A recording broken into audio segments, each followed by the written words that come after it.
নমস্কার বন্ধুরা, কেমন আছেন? আশা করছি প্রত্যেকে ভালো আছেন। আমি শতাব্দী, আমিও ভালো আছি।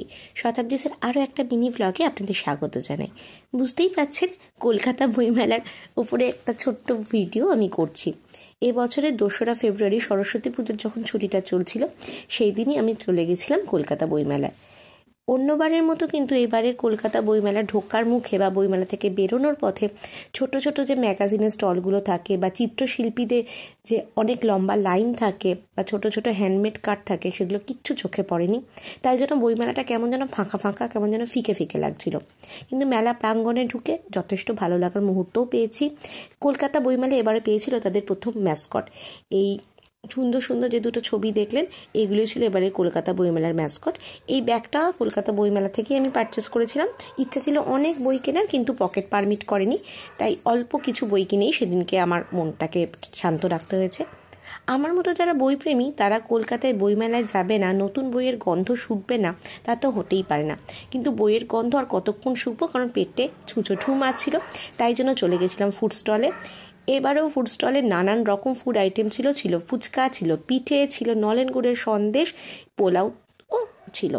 আমরাও বেশ কিছু খাবার খেয়েছিলাম গরম চা। তারপর আবার পুরো দস্তুর উৎসাহ নিয়ে বইমেলার ঘুরে ঘুরে দেখতে শুরু করলাম। পেঙ্গুইন পাবলিশার্সের 90 বছর পূর্তি ছিল, তাই তাদের ওখানেও ঢু মেরেছিলাম আর সেখান থেকেও বই কিনেছিলাম। বইমেলা থেকে ঘুরে ফেরার পথে গুঞ্জা কিনে নিয়েছিল মা সরস্বতীর মূর্তি, কারণ আমরা সোমবার দিন সকালবেলায় মা সরস্বতীর পুজো করেছিলাম। এই যে বইগুলো আমরা কিনেছিলাম, সেরা 12 ছোটদের কল্পতন্ত্র, ঘোস্ট স্টোরিজ, রাস্কিন বন্ডের মরণের পরে, এরকম প্রায় 10-12খানা বই আমি একটি বুক স্টল থেকে পারচেস করেছিলাম। এই যে একসঙ্গে অনেকগুলো বই এর মধ্যে আছে, আপনাদের সাথে অন্য কোনো একটা ভিডিওতে এটা আমি শেয়ার করব। কিনেছিলাম মেম সাহেব, কিনেছিলাম বাণী বসুর কালিন্দী। মেম সাহেবের ওপর সিনেমা হলেও আমি এই প্রথম বইটা পড়ব। একদিন হঠাৎ শঙ্করের লেখা এই বিখ্যাত বইটি আমি আমার মাকে একবার পড়তে দেখেছিলাম।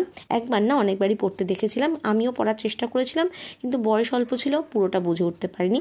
তাই জন্য আজকে বইমেলায় যখন দেখলাম, বইটা কিনেই নিলাম। যাই হোক, আমি একটা স্টলে যখন আমি স্বামীজির বইগুলো কিনছিলাম, তখন এই ধরনের অনেকগুলো বুকমার্ক পেয়েছিলাম। বুকমার্কগুলো সত্যিই খুব সুন্দর, আমার তো কাজে দেবেই। আচ্ছা, আপনারা এই বছরে বইমেলায় নিশ্চয়ই গেছেন।